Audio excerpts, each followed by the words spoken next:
I'm introducing our speaker tonight. Before Angalia Bianca became one of Chicago's foremost authorities on violence, interruption, and prevention, and before she received international recognition and was honored by the city of Chicago, she was a criminal, a master manipulator, and a brilliant con artist. Bianca spent 12 years in prison for forgery, embezzlement, drug dealing, and theft. But now she has gone far beyond the expectations for recovery to a life of service fueled by unrelenting determination to make a difference. Bianca was once a gang member. Now she puts her life on the line to interrupt gang violence.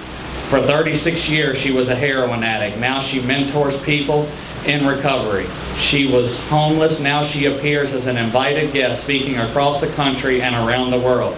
Bianca crawled out of the deepest hole imaginable. Now, through her work with Ceasefire Cure Violence, she climbs back down to change lives. Without further ado, I would like to introduce to you Bianca. And you can also purchase her book, which is $25, and she said she will give you a free autograph on the book too. It's going to be worth a lot of money someday. So.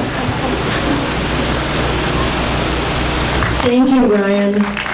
And thank you to everyone, the sheriff, Tiffany, her husband, Chelsea for picking me up from the airport. I sound like I'm accepting my speech for winning an Oscar, right? But anyway, everyone calls me Bianca because my first name is hard to pronounce, so just Bianca. And so yeah, I was a heroin addict. I started getting high at the age of 9 years old. Prescription medications from my friend, and you could read all this in the book. And sorry I paused like that because I was trying to think, where should I start this at? But at 9 years old, I have an 8-year-old granddaughter, and when I look at her, I think to myself, oh my God, you know, she's a little girl, right? And then I think one more year from now, like I was doing morphine. So my little friend Keith, we were both 9 years old. His father was dying of cancer, and we were just rebellious kids. We tried to smoke a little bit of weed, and we started stealing his medication out of the medicine cabinet. And later, it was many years later that I would find out that was Demerol, Dilaudid, morphine, right? And we really liked the way it made us feel. And that began my long journey on pills, and I started taking barbiturates, and it just went on and on. So I like to now talk about like behavior, right? My behavior, someone had to teach me how to get high. We don't know how to get high. No one knows how to go, you know, like it's not something we're born with an addiction factor in our genes, right? Unfortunately, I had that factor, so when I started abusing getting high, I first made that choice to get high, but then I became an addict, right? So, you know, like with behavior, in order to combat this problem and find solutions, we have to change behaviors. And I work on all level of behaviors now, whether it's violence, whether it's anti-human trafficking, anti-terrorism, violence, drug addiction. I was just saying to Tiffany walking here, I was such a hustler in my previous dysfunctional, you know, life that, you know, like, because you constantly live hour by hour. I don't know if any of you know what it's like to live hour by hour, but I know what that's like, and I will never forget that. So I'm still a hustler, right? But only for the greater good of the community and the greater good of the people, right? So I continue relentlessly. I'm constantly on my phone. Like, I believe if I ever had, since I got sober and changed my life after I got out of prison, I've had the same phone number, and I often joke with people. Like, one time my phone, something happened, I had to go to T-Mobile to get another phone. And they were like, well, if you give you another phone number, I'm like, oh my God, the whole world will explode, because literally the whole world knows my phone number. I'm like, no, I have to have the same phone number. Well, anyway, the point is that I get calls all the time. I call 24/7, I don't care, I'm relentless, believe me when I tell you, I'm like a dog with a bone, you know? And I know that I can't save the world, but I am going to keep being delusional and believe that I'm going to save the world, and I'm going to do the best I can one day at a time for the rest of my life, right? So with me, with the heroin, I started when I was 17 years old. Again, someone had to teach me. I was around my friend's older sister. I saw, how she got high and how she, cooked the dope up, and, I wanted to try it. I was all in. I never thought twice about that. I wanted to get high. And again, it went to this long, each step, I learned a little bit more. I learned how to, hustle. When I was a little girl, when I was really little, like 5 or 6, I used to we all had dreams, right? And I used to have dreams like where, when I was always a really outgoing kid, like the kind of kid that you'd go like, my grandmother would say, go to the other room and play with something. Go play with your dolls. I would never shut up. And so I think I probably could have been an actress. I don't know. I was like raw outgoing. And then I went through a little period, so I was going to be a movie star. I have no talent, right? I sing like a cat stuck in a motor when you turn on your car, dying and screaming, right? So that's how I sing. But when I was really little, I was like, I'm going to be a movie star, and I'm going to be a singer, and then I was going to be a ballerina, and then I made my grandmother buy me the toe shoes. I had no lessons, but I thought in my head, well, I've got the ballet shoes, so I guess I'm a ballerina, right? So I never said, during all those little girl dreams, I never said I'm going to grow up and be a junkie and a prostitute and a criminal and go to prison and spend 12 years in and out. I went to prison 7 times. 7 times. I mean, people, like, I remember at one point, a judge said at the end, like, he was sentencing me to prison, right? And it was like, I think it was like my 4th or 5th time. And the judge was like, when you get out of prison, I'm putting in my order, the MIT, to sentence me to the Illinois Department of Corrections, that you had psychiatric evaluation. Like you're seen like a smart girl. Clearly you must be mentally ill, you know what I mean? Because I had so many, like I wasn't giving up on anything. I just wouldn't give up on the streets.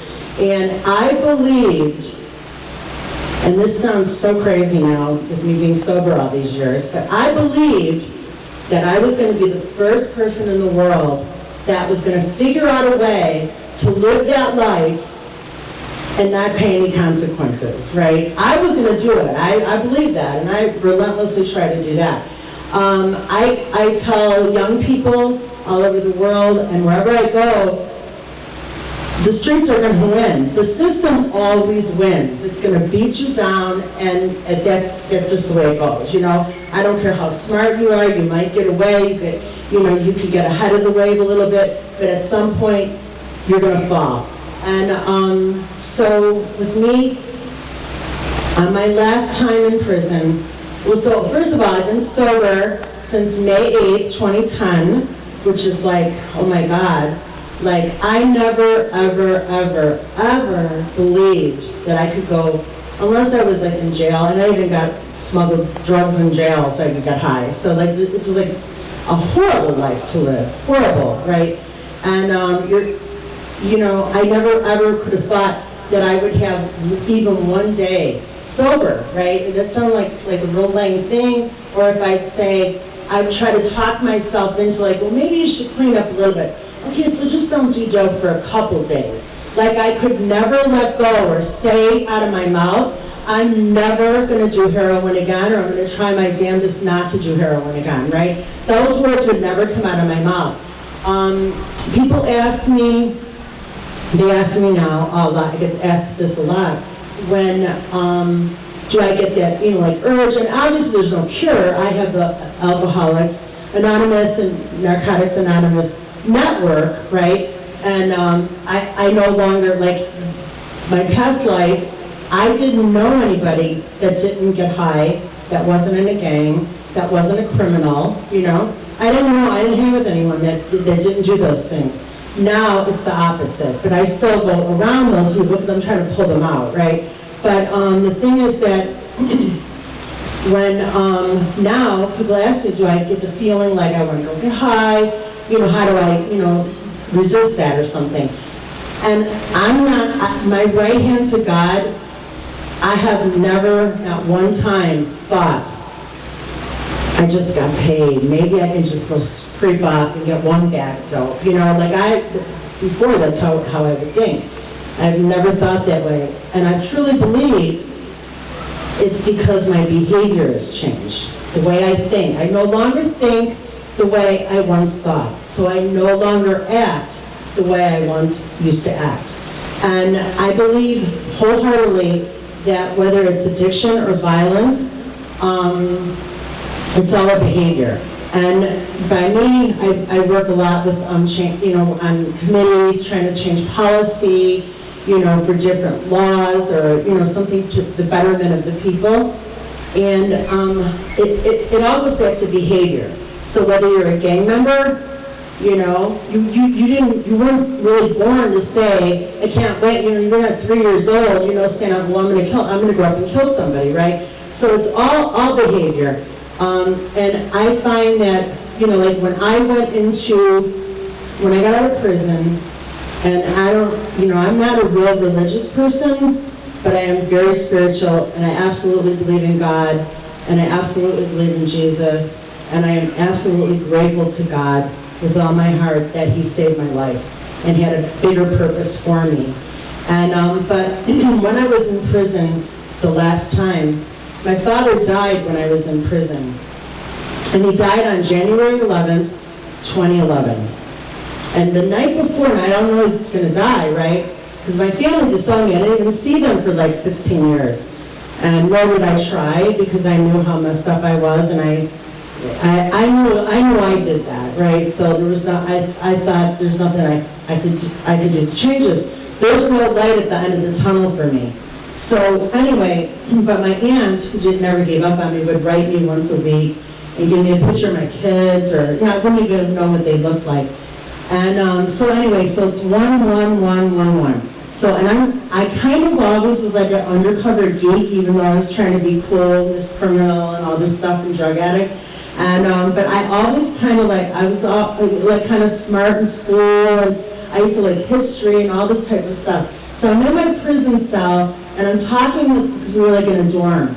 And we were like, be quiet, it was like late, and I'm stressing. I'm like literally with paper and pen, and I am trying to figure out when is going to be the next time that the date 11111 will happen. Like it will be in, 2111. Like I was getting really obsessed about it. So anyway, I go to sleep. The next morning I wake up. The social worker comes and tells me, or the officer came and got me and said, you have to go talk to the social worker. I knew that it probably was something with my father, because my Aunt Louise had told me in a letter that my father had a stroke and was very sick. So I had knew this through her mail. And I went in her office, and she said, Bianca, I really hate to have to tell you this. Your father passed away last night on 11111. So anyway, she didn't say that part, but she said he passed away last night. So I started crying, really out of guilt. I hadn't seen him. I honestly was like sick in my stomach, because like I really love my family, but the drugs, they take everything from us, and they're never, until they take our life, that's the end, Anyway, so I felt like a real piece of shit daughter. Sorry for swearing. I felt horrible, like, my father, right? So anyway, she takes my hand, and I always say this, and always remember this wherever your journeys go, one sentence can change somebody's life. One sentence. So that social worker said to me, I kind of tried to stop crying, and because the officer was waiting to take me back to my cell, and she said, Bianca, I want you to take comfort that your father died peacefully and with his loved ones around him. Okay, so I go back to my cell. And any traumatizing, dramatic situation, we replay it in our mind, right? Doesn't everybody do that? You kind of like replay the words. So I'm laying in my cell, and the girl that was in the bed next to me, Miss Barbie, and she was a devout Christian, and she felt really bad. So I kept hearing that your father died peacefully with his loved ones. And I realized we all have to die. So that's a pretty good way to die, right? At a full life, peacefully, and with your loved ones around you. Then I thought, I'm not going to be afforded that. I'm going to die in an alley from a drug overdose from heroin, or I'm going to die from bleeding in an alley from a bullet. Either way, I'm going to be alone, in pain, or just, like laying there alone. I thought, oh God. So, and then worse yet, they wouldn't even know who I was because I never carried ID. People just didn't know where I belonged, whatever. The police all knew my name, so they'd be like, oh, that's Bianca. Of course, they would fingerprint me to get my little, who I was.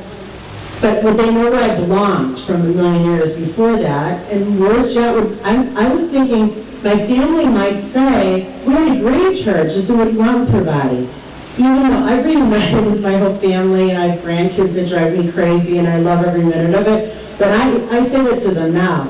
And they swear they would have came and got my body. I don't believe them, but anyway. But they grieved me already, but I put my children through that. Anyway, Miss Barbie, the Christian, she said to me, Bianca, do you ever pray? And I said, yeah, God doesn't have anything for me. And she said, no, but have you ever prayed? And I go, no, not really. Yeah, I know John 3:16, I know that by heart. But I said, my prayers were, God, please don't let the dope man and be out of dope. God, please don't let the cops arrest me. God, please don't let me get busted. God, please let the judge give me an I-bond. Those were my prayers. So I felt ashamed to ask God for anything, right? So she said, Bianca, just pray. Pray to God, right? And so I waited about a day or two, and I was kind of still upset about my father. And then I did, with tears in my eyes, and by me not being like, I don't really know what to say to him. So I just said, God, I'm going to make a deal with you. If you'll take the taste of the heroin and the streets out of my mouth until my last dying breath, I will help people. And I have never looked back. I've never looked back. I never got high again. Since that last day that I got arrested, I got that, when I say May 8th, 2010, that's the last time I got arrested. And I remember I had because I always was like on the edge of, am I going to go to jail or not? Because I was constantly committing felonies. So every day when I would go out into the hood or downtown to steal or whatever the hell I was doing, I always would slice a little slice on the lining of my bra, and I would slide a bag of dope in. And so when I got arrested, I thought, oh God, now I got to be in the cold cell, I'm going to get dope sick, it was horrible. And I had a half a bag in there, so I started that half a bag, and that's the last time I got high. I never got high again. And when I got out, in an effort to keep my promise to God, I said, I went to a recovery home and I lived there for 8 months. But anyway, in an effort to keep my promise to God, I, like the program I was in would say like, okay, here's a bus pass, go to the community center to get a resume or, some social skills or whatever. So if I'd be on the bus and I'd see like a group of guys on a corner or girls, and I would know it was a target area, and I would literally get off the bus and go over and start talking to them. Well, make a long story short, and I wouldn't even know them, and I'd be like, okay, I'm not the police, the first thing, because nobody wants to talk to the police, sorry police, but in the street, how it goes. So I'm not the police, I just want to tell you the ugly side up, because when you go to prison, and trust me, you will, then it won't be like as shocked as I was when they slammed that door on you, and you're like alone in there, right? So that we'd like laugh. So I was getting cool with the guys and the young females. Anyway, I talked for a little bit, get back on the bus, do what I have to do, go back to the recovery home. And I kept doing this. And finally, the program Ceasefire, every now and then the program managers will do drive-throughs to the, communities, the neighborhoods. And a program manager had seen, like it was an odd scene to him, and so anyway, after seeing me out there, like within a month's time, like 3 different times, he pulled over his car, him and his, workers, and they got the car and they start walking to the corner. And all the young guys were like, because they call, the guy his name was JW. they were like, hey, J-Dub, what's up, right? So they all knew him. So JW, was like, sister to me, he goes, can I talk to you for a minute? And I go, sure. And he goes, can you walk with me? I said, sure. So we start walking. And he said, because he was an African-American man, and he said to me, I don't mean any harm in this at all. But he said, I have never in my life seen an older white woman in the hood, in the ghetto, talking to young guys. Do you know them? And I said, no, now I know them. I didn't know them. And he said, what are you telling them, right? So I told him, I'm trying to, like, whatever, I don't know, I'm just trying to make them think about their actions. And he's like, do you know they're gang members, they probably have a gun? I'm like, yeah, whatever. So I'm just trying to get to them. Well, as it turns out, he says, I'm hired, I need a violence interrupter. I don't even know what the hell that was, but it paid $15 an hour. And I was like, I'll apply, So he said I was doing the work already. I was doing the work on my own. So as it turned out, I did get the job, and I never looked back. I went back to college, about to get my bachelor degree in inner city studies. So I don't work for Cure Violence Justice Fair anymore because they're not doing direct services in Chicago any longer, but I still work at the University of Illinois, and now I work more, I still do the same exact thing. That'll never change. I'll never stop trying to help people. I will never just try to help to stop the spread of violence and the epidemic of drugs and heroin and pills, right? I will never stop. I do that on my own time. But now my actual job is I work with the prison population, and I work with infectious disease doctors who are trying to treat Illinois prisoners who have HIV, AIDS, or Hep C, either to get them cured or to get them undetectable before they get out of prison. And most of them have gotten those infectious diseases from IV drug use. So it is gratifying to me. When they do, I'm not a doctor, but I'm there with the doctors. We talk to them over television while they're in prison, they're in the prison healthcare. And then when they get out, then that's where I kick in to try to help them get resources. Not everybody's paroled into Chicago. Illinois is a big state, right? So I'm constantly making calls and collecting resources statewide so I can help refer these young men and women who are getting out so they can not only continue getting their medication, get health care, get a job, housing, the same barriers that somebody who just was getting out on parole, they still face that, but they haven't added one because they have to continue to take this medicine, right? So, with that being said, I'm sure, everyone says they can hear that in my voice, but I am truly so grateful for my life. I'm really a very humble person. And now my prayers to God, I thank God hourly. The blessings are unbelievable because, and not that I live paycheck to paycheck. It's not like I have money. I have a car payment. I'm just like the rest of you, right? I work my ass off, right? But you know what? It's a good life. It's not if I would have known how easy this was, not dodging the police for 35 years, oh my God. I go to sleep at night. I don't have to worry that somebody's going to throw me out. I'm not in an abandoned building. No police are kicking the door in. I have no warrants for my arrest. I can go wherever I want. You know what I mean?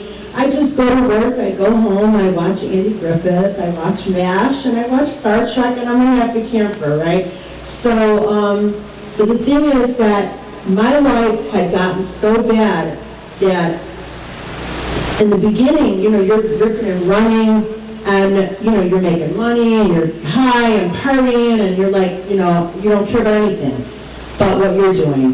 And in the end, I had nowhere to go, right? And I was still hustling to get that next bag.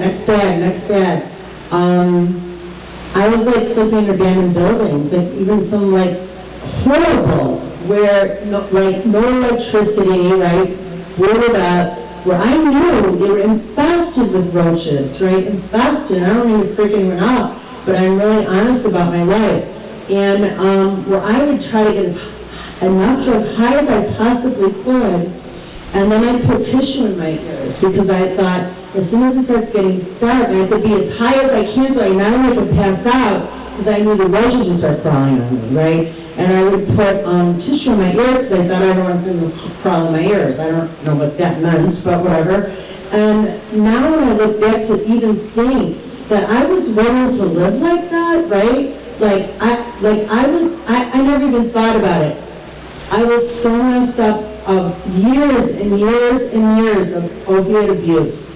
Not only the heroin, like pills, methadone, all of it. I've OD'd over 100 times. I died before they brought me back to life, after with the thing. And none of it would deter me, right? And in the end, and then you've got nothing.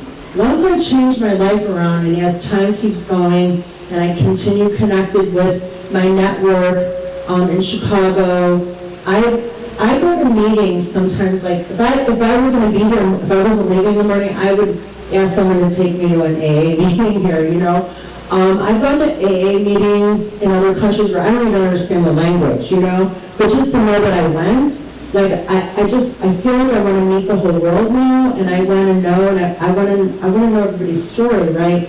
Well, the main thing that sticks with me though, and I'm not kidding you, that I was willing to give up all of that. I walked away from 5 children, right? 5. And my first child, he saw more than any child should ever see in their life, as far as, not that, kids are smart, we can pretend they're not all we want, but they're smart and they're watching. So even though I might have been in the bathroom or whatever I was doing, my kid knew I was getting high, right? And then dragging him to the dope spot and, things like that. Finally, I knew I couldn't take care of him.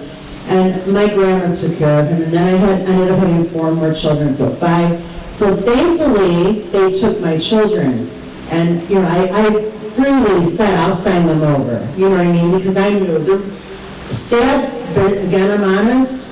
I wasn't willing to walk away from that life, not even from my own children. That's how messed up. And I'm really a good person. I'm not trying to, make excuses here, but I know I was always a good person.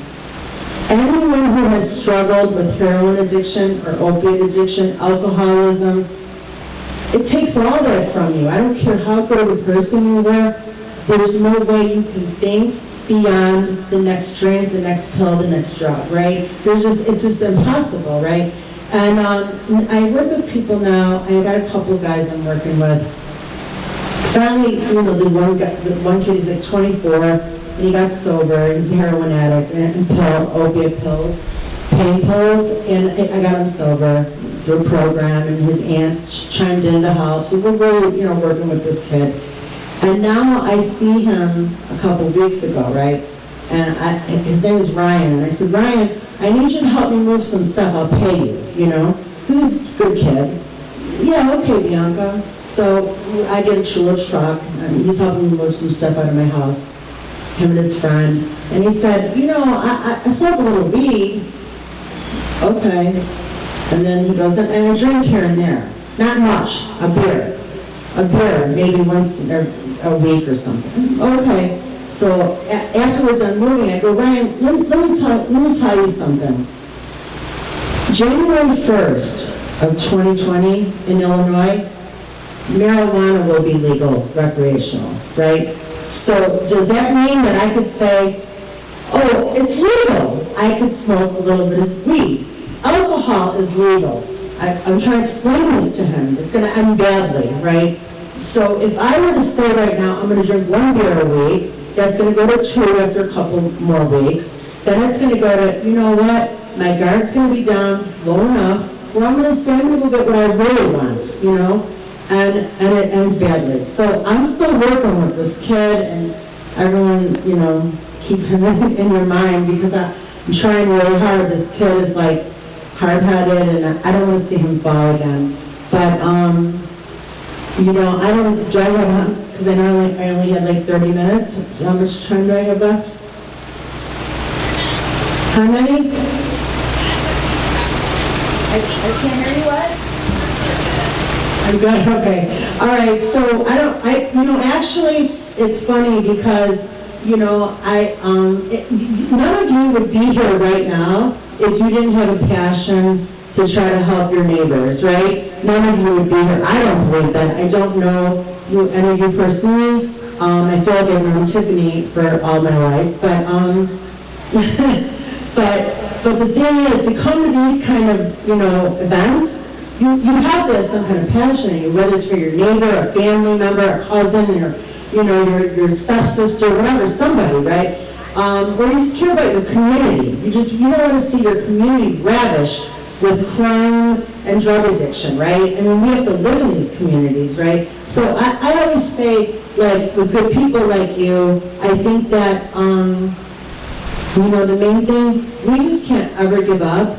And I think that, I don't know if you have this here, but if you do, you could always chime me in on a conference call, and I'd love to talk and help you with it. But if you have any kind of like town hall type meetings where you're going to, you brainstorm, right? What can we do? What can make it better? Because you can't just say to somebody, and anybody that's here right now hearing me, who's ever had a problem with alcohol or drugs will agree with me that you can't just say, you don't do it anymore and you have to stop. You can't try to, like, somebody that's like so lost in that, you have to offer them something else. You have to offer them something. There's resources, and I know I'm not a bleeding heart where I want to give everything away. I understand this is all tax money, but the amount of taxes that we spend on overdoses alone, if we took half of that money, because those people don't have insurance, right? So the taxes, well, I'm speaking for Illinois, and I'm sure it's the same in Virginia, but imagine all the people that, whether it's a gunshot victim that survives, right, or a heroin overdose, pill overdose, take all that money like that the hospitals, and y'all gonna pay that, right, out of your tax money. If you took half that money or a third of that money up front to build out some kind of a program, which I'm sure that you already have, and this is a wonderful program because I've been doing research on it, and I know that they help a lot of people here. But I think that even within any program, the more resources that a person has to offer a specific individual to meet their needs is the answer, and behavior change. Again, I am totally grateful. I should be dead. I should not be standing here talking.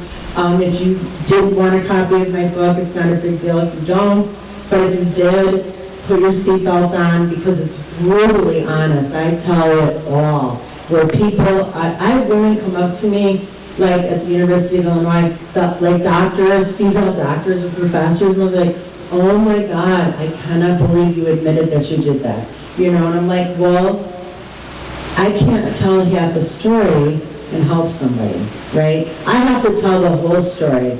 So clearly, by the title, it's called In Deep, How I Survived Gangs, Heroin, and Prison to Become a Chicago Violence Interrupter. So it's a couple short, it starts out in the present time of what I do now, saving a life, and everything's true, and then it kind of goes back and it brings, so there's like 3 short chapters of like what I do now.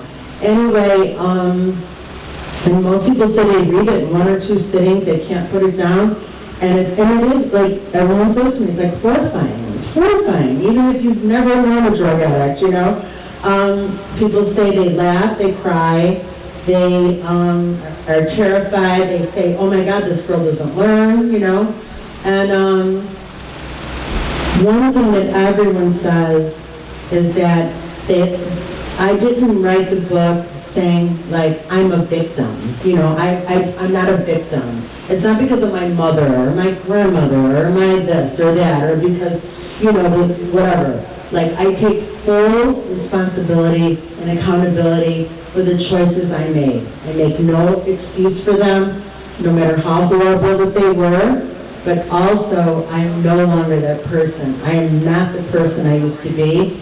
And so therefore, you know, again, I work endlessly to try to change, my motto, help one kid one day at a time. So does anyone have any questions, or you want to hear Tiffany? So I think, because I could probably talk to you guys for another 2 hours without taking a breath. Thank you so much. I appreciate you coming to our small little community, and even though I was sharing with Bianca that even though we are small in population, we often seem to have the same problems that they have in larger areas. And so we think it's always good to spread the word about the issues that the folks in our community are facing and how they can overcome those issues in order to help others, to help themselves. And we appreciate her coming out. We appreciate all of you for being here. Whether it's something that touches your life or your family's, we know that it's an important thing for us to put our efforts into spreading knowledge and education about how you can better yourself and your life. We have information from Lewis Gill Allegheny Hospital about some programs that they're doing. We also have some information from the Healthy Youth Coalition. We have lock boxes, we have gun locks and trigger locks, and different things like that. And again, I have been reading her book, which it does take me a little longer since we have 5 kids, but it's an amazing story. And so I'm really thankful that I was able to meet you.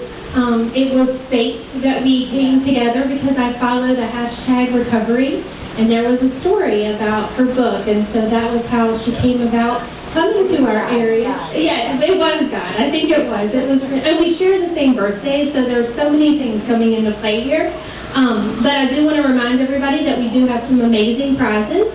And if you see Chelsea or the girls over at the Healthy Youth table, all you have to do is answer 10 very simple questions. There's no right or wrong answer.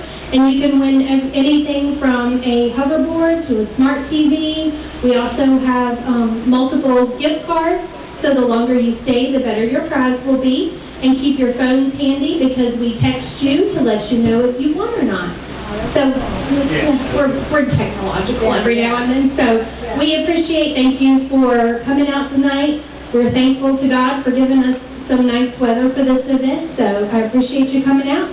And we're thankful to the band on Common Ground for being here to entertain us. I got to hear them as they were practicing and warming up earlier, and I look forward to hearing them. So thanks a lot. And thank you guys so much. Thank you for having me. I really appreciate it. Thank you.